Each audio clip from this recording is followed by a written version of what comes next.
In this video, we're going to replace the alternator on a 2007 to 2012 Toyota Yaris. The used alternator is going to be around 40 bucks. New ones, like from AutoZone or whatever, anywhere from $200 to, like, I've seen 150, 160, so.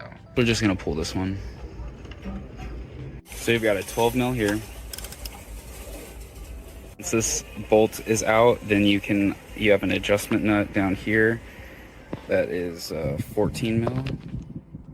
That's like it's like a pretty long bolt, so I think you just loosen it and then undo it by hand.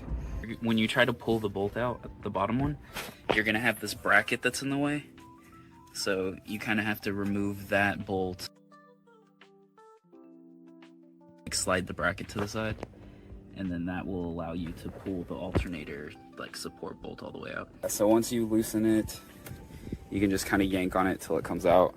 And that's the alternator. So before I take this bolt off, I'm gonna mark it so we know where it should be again.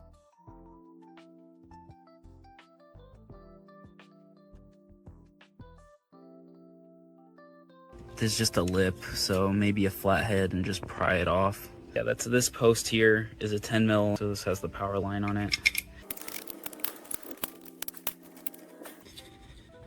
Won't give up. Oh, okay, well, that's one way to do it.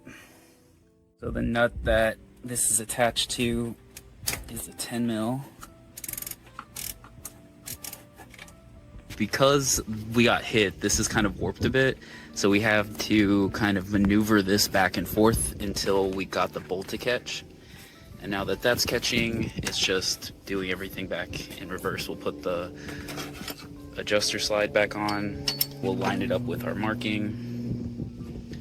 That one there. All right, yeah, looks like the battery light is off now.